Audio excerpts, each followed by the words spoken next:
We've certainly seen a splurge in interest from overseas in recent years as wine media and critics have started to talk more fondly and more positively about the wines from England. And maybe 10 years ago there were only 2 or 3 wines which might have been known outside of the UK, or certainly recognised even by wine critics as well. There are many more now. And it really did explode in 2020, and I think there were a number of reasons for that. I think we were in lockdown, so we were looking at supporting local producers. There was, of course, the limitation on travel. So the boom in staycations meant that people were exploring more interesting tourist opportunities, things that they might have done abroad, and they started to realise that they could actually visit a winery at home.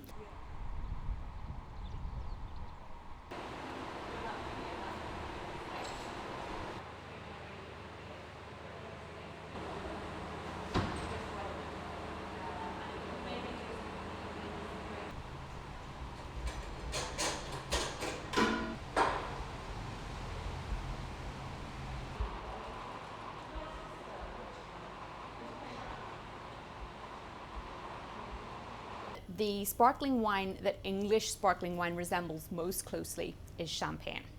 So it tends to be made from the same grape varieties as champagne. So that's Pinot Noir, Chardonnay, and a third lesser known one called Meunier.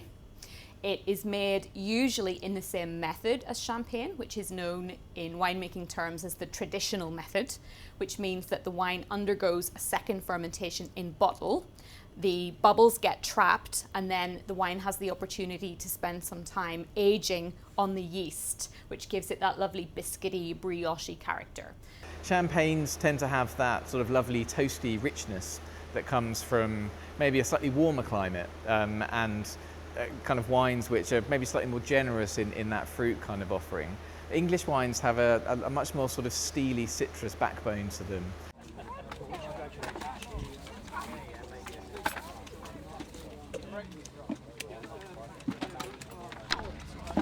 Muddy morass in the last few weeks, just due to, well, the electricity people dug a big hole and kind of left it, and then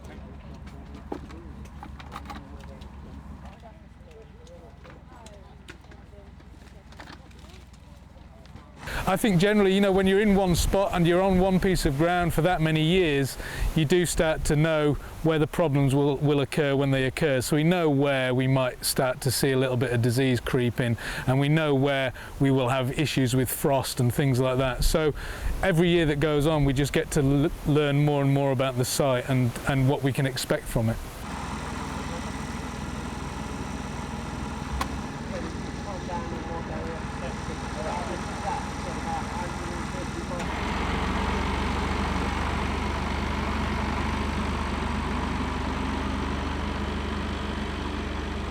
Well, it's interesting, isn't it? Because I think we always sort of had the impression that the French think they make the best wine in the world and that the English can't make wine. So it is quite sort of satisfying in a way to see the French coming over and planting vines.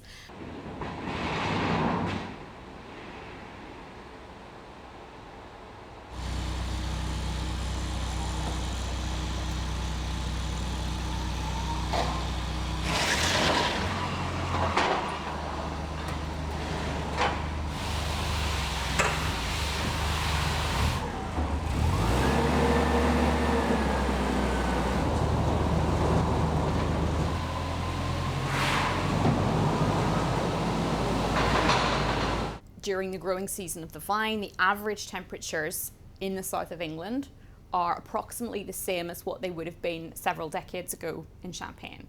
So the Champagne producers are seeing the potential of the land in the south of England.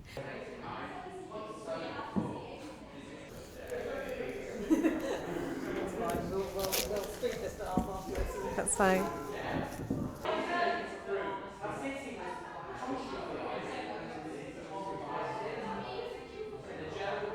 This wine is really about expressing a lot of fruit character, really approachable, very soft and really elegant as well.